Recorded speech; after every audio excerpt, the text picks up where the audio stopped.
Hello student, myself Hetal Goswami from Ma Asapura Vidya Sankul. Today we will learn standard 9 subject Hindi and our topic is chapter number 3 क्या निराश हुआ जाए। इनके कवि हजारी प्रसाद द्विवेदी, इनके बारे में मैंने आपको बताया था। फिर इस चैप्टर का हमने 1 और 2 पेज कर लिए हैं। 9th नंबर के पेज में हम पहुंचे हैं, पर उससे पहले मैं आपको थोड़ा सा रिवाइंड करा दूं। क्या कि इसके हमारे कवि के बारे में कि हजारी प्रसाद द्विवेदी हमारे इस निबंध कथा के क्या हैं, एक लेखक हैं जिनका जन्म 1907 में और उनका निधन है वह 1980 में हुआ। नेक्स्ट है तो हजारी प्रसाद द्विवेदी हिंदी के श्रेष्ठ कथाकार निबंधकार थे।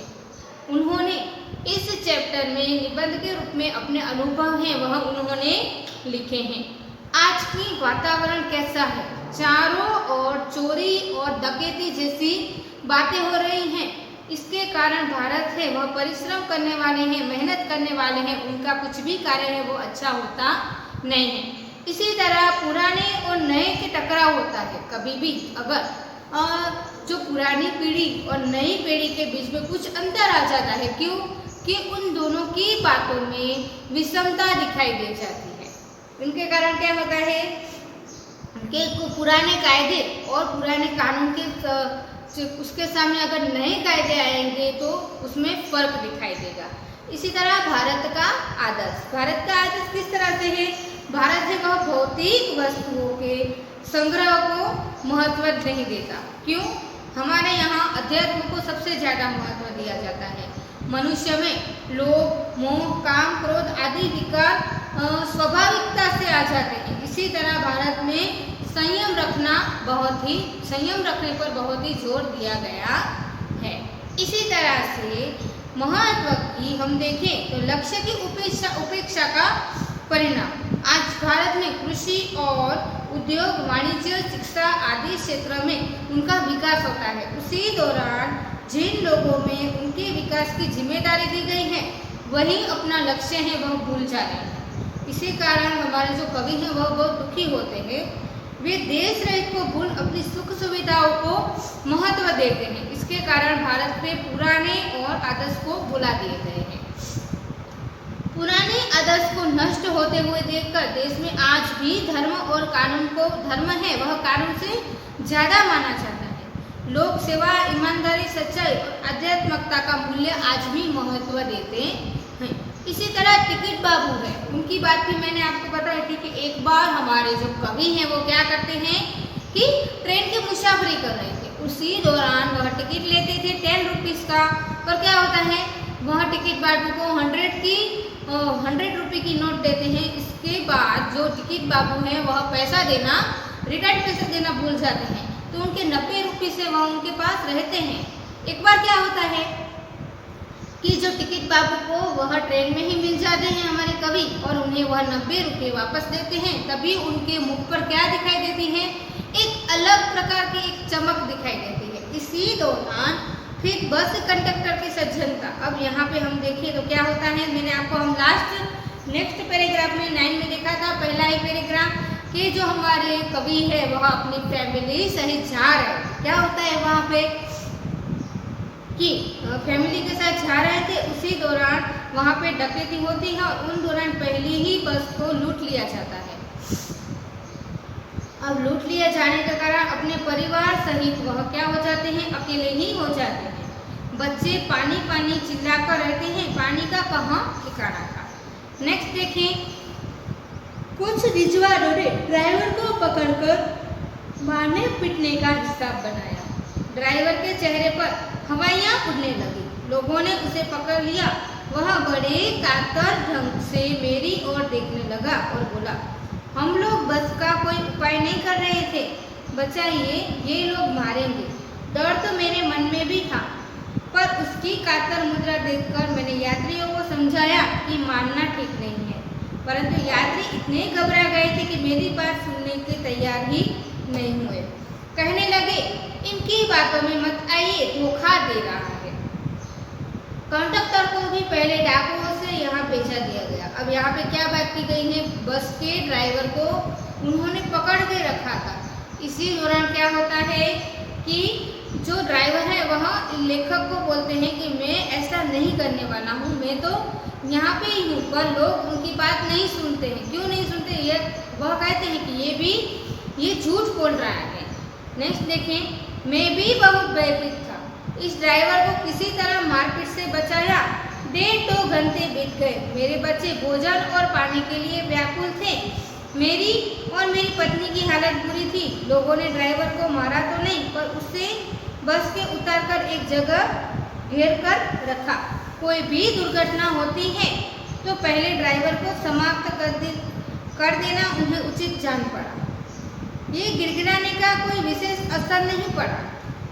उसी समय का देखता हूँ कि एक खाली बस चली आ रही है और उस पर हमारा बस कंडक्टर भी बैठा हुआ है। उसने आते ही कहा, अड्डे से नई बस लाया हूँ, पर इस पर बैठिए, बस यहाँ चलने लायक नहीं है। फिर मेरे पास एक लोटे में पानी और थोड़ा दूध लेकर आया और बोला, पंडित जी, बच्चों का रोना मुझसे देखा नहीं गया, वही दूध मिल गया। थोड़ा लेता आया। यात्रियों ने फिर जान आई। सबने उसे धन्यवाद दिया। ड्राइवर ने माफ़ी मांगी और 4 बजे से पहले ही सब लोग उस बस अड्डे पर पहुंच गए। क्या होता है, जो कंडक्टर है वो पहले साइकिल लेकर भाग गया था। फिर उसी दौरान वो क्या करते हैं, जो ड्राइवर था उसे बाहर बिठाकर गिराया करके उस पर बैठे थे। उसी दौरान एक बस आ रही थी जो खाली थी, उस पर कंडक्टर भी बैठ के आता था और बोलता है कि यह बस तो चलने लायक नहीं है, इसलिए बस के अड्डे पर, यानी कि जो बस स्टॉप है उस पर मैं गया था और वहाँ से खाली बस लेके आया हूँ, आप यहाँ पे बैठ जाइए। और हमारे लेखक के जो बच्चे हैं उनके लिए वह दूध भी लाता है और पानी भी लाता है। कैसे कहूँ कि मनुष्यता एकदम समाप्त हो गई। कैसे कहूँ कि लोगों में दया माया रही ही नहीं। जीवन में न जाने कितनी ऐसी घटनाएं हुई हैं जिन्हें भूल नहीं सकता।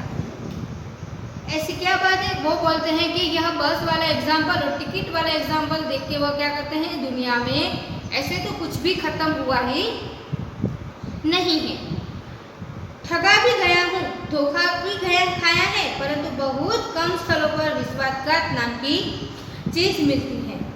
केवल उन्हीं बातों का हिसाब रखें जिनमें धोखा खाया है, तो जीवन कष्टकर हो जाएगा। परंतु ऐसी घटनाएं भी बहुत कम नहीं हैं जब लोगों ने अकारण सहायता की है, निराश मन को ढाढ़स मिल दिया है और हिम्मत बढ़ाई है। कविवर रविंद्रनाथ ठाकुर ने अपने एक प्रार्थना गीत में भगवान से प्रार्थना की थी कि संसार में केवल नुकसान ही उठाना पड़े, धोखा ही खाना पड़े, तो ऐसे अवसरों पर भी प्रभु मुझे ऐसी शक्ति दो कि तुम्हारे ऊपर संदेह में ना करो। अब यहाँ पे क्या बात की गई है कि मैं, लेखक वो कहते हैं कि मैं ठगा भी गया हूँ, धोखा भी खाया है, कभी उन्होंने ठगा भी गया है, कभी उन्होंने धोखा भी खाया है, परंतु कम स्थलों पर उन्होंने विश्वासघात नाम की चीज भी कमाई है। केवल उन्हीं बातों का उन्होंने हिसाब रखा जिसमें उन्होंने धोखा खाया है, तो हमारा जीवन है वह बहुत ही आसानी से कट जाता है। रविंद्रनाथ जी को याद करते हुए वह उनकी पंक्तियां गिनाते हैं कि प्रार्थना की है कि संसार में सिर्फ नुकसान हो तो उठाना पड़े, धोखा भी उठाना पड़े, तो प्रभु है, भगवान है, वह हमें शक्ति दे। मनुष्य की बनाई विधियां गलत नतीजे तक पहुंच रही है तो इन्हें बदलना होगा। वस्तुतः आए दिन इन्हें बदला ही जा रहा है, लेकिन अब भी आशा की ज्योत बुझी नहीं है। महज भारतवर्ष को पाने की संभावना बनी हुई है, बनी रहेगी। यहाँ पे भारतवर्ष पर कटाक्ष करते हुए क्या कहा लेखक है, वह ऐसी घटनाओं से मिलता गया जिससे निराश होने की जरूरत नहीं। कैसी, मनुष्य की बहुत सारी ऐसी गलतियां हैं, पर कुछ कार्य ऐसे भी होते हैं जिनमें उसका अच्छा होता है। इसी दौरान आशा की ज्योत है वह बुझनी चाहिए नहीं। एक ऐसा भारत का देश हमें देखना चाहिए जिसमें भारत का उद्धार ही हो। मेरे मन निराश होने की जरूरत नहीं है। वो क्या कहते हैं, मुझे निराश होने की कुछ भी जरूरत नहीं है। ऐसी अनेक घटनाओं जिसमें लगता है कि हमें निराश होने की जरूरत नहीं है, कहीं ना कहीं ऐसी अच्छी चीजें भी हो जाती हैं जिनके कारण हमें हमारा जीवन है वह आसानी से हम काट लेते हैं। डियर स्टूडेंट, आज यह चैप्टर यहाँ पे क्लोज होता है। आप अपनी नोटबुक में चैप्टर नंबर 3 का हेडिंग देंगे, कवि का नाम, उनका समय और उनका निधन यह लिखेंगे। उसके बाद इनके जो शब्दार्थ और टिप्पणी है वह लिखेंगे, मुहावरे हैं वह लिखेंगे। फिर आएंगे एक्सरसाइज यानी कि स्वाध्याय में पेज नंबर 10 में, जिसमें question number 1, question number 2, question number 3, 4, 5, 6 और 7 ये सारे के सारे जो एक्सरसाइज है वो कहाँ लिखेंगे आप अपनी नोटबुक में लिखेंगे। अगर आपको कुछ समझ में ना आए तो आप मुझे मैसेज करके पूछ सकते हैं। Thank you very much, take care.